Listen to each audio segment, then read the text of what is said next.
Hello বন্ধুরা, welcome back to my channel flavours by Shubhra. সন্ধেবেলা বাইরে খুব বৃষ্টি হচ্ছে, ঝট করে মনে হলো একটু মোয়া বানিয়ে নিই। তাই কড়াইটা গরম করে একটু জিরে আর গোলমরিচ দিয়ে দিলাম। এটা একটু শুকনো খোলায় ভেজে নেব। ভাজাটা হয়ে গেছে, এবার আমি এটা একটু তুলে ক্র্যাশ করে নেব।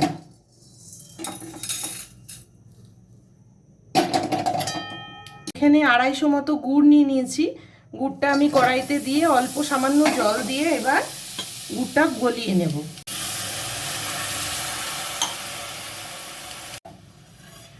গুড়টা একটু ভালো করে দেখে নিতে হবে, গুড়ের মধ্যে এরকম ডালপালা থাকে কিন্তু, তাহলে এগুলো মুড়ির মধ্যে চলে যাবে। যতক্ষণে গুড়টা হচ্ছে আমি একটু হামলদিস্তায় জিরেটা গুঁড়ো করে নিচ্ছি।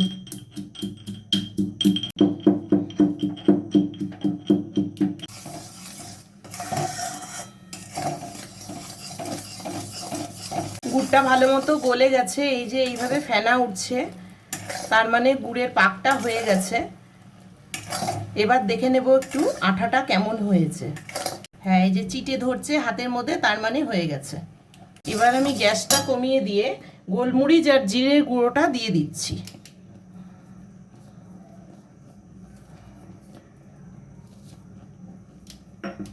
এই গোলমরিচ আর জিরের গুঁড়োটা দিলে মোয়াটা খাওয়ার সময় বেশ গলাটা সুন্দর একটু ঝাঁঝ লাগে, খুব ভালো লাগে। এবারে আস্তে আস্তে কিছুটা মুড়ি দিয়ে দিচ্ছি, দিয়ে নাড়তে হবে, কন্টিনিউ একটু নেড়ে যেতে হবে।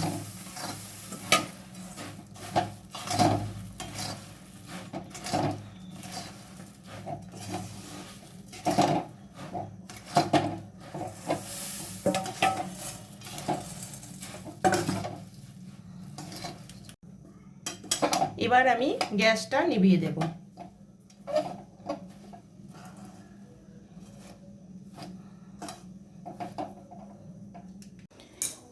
দেখো, মোয়াগুলো একটু ঠান্ডা করে নিয়ে তারপরে এইভাবে হাতে মুড়িটা তুলে নিয়ে একটু প্রেস করে, জোর দিয়ে প্রেস করে গোল করতে হবে।